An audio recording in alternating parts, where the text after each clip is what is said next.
Welcome to Rip and Remix, Episode 1. I'm your host, Jennifer Elizabeth. Okay guys, here we go. Step 1 is to gather your supplies.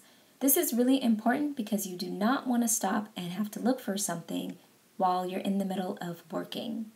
The first things that you'll need to get are really basic.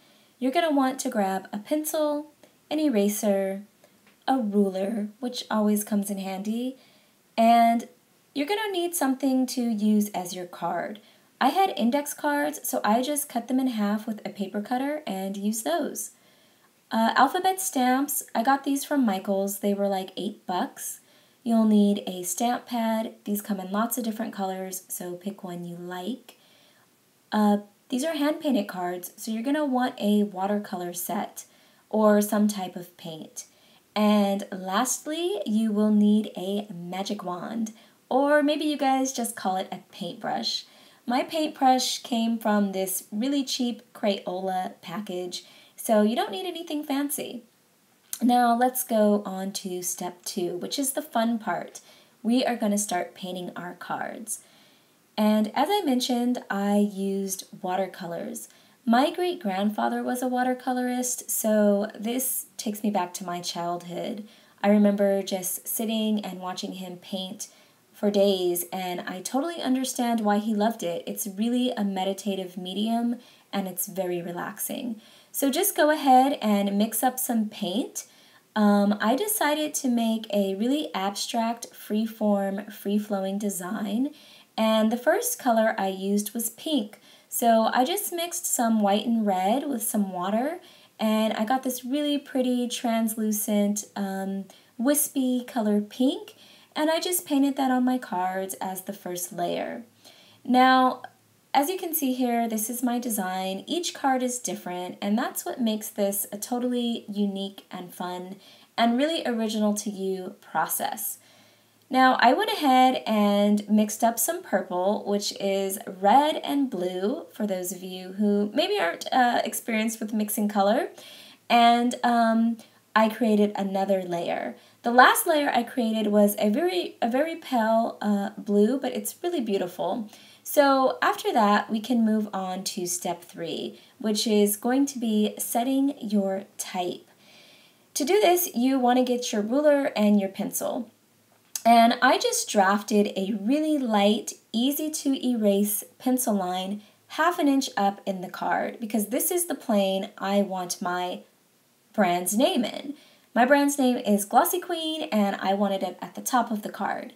Now you guys be creative with this. Maybe you have a little more of a wild style and you don't mind your letters being everywhere. So now it's time to stamp.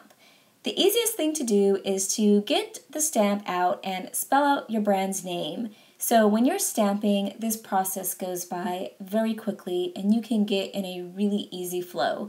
You're going to be doing this over and over again, so any hacks you can use to make this simple, you definitely want to follow.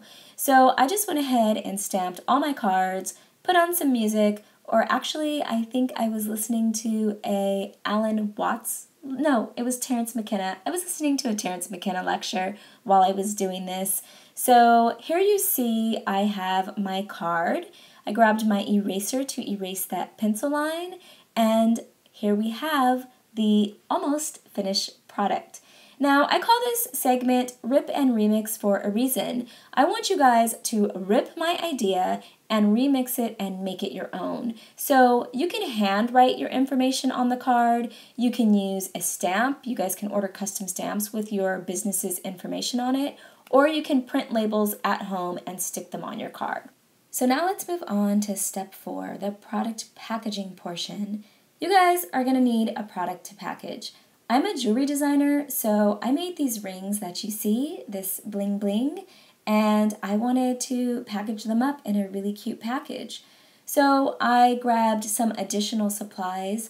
Side note, I'll have a list of all the supplies you need for this DIY and links to where you can get them in the description box and on my blog, so check there.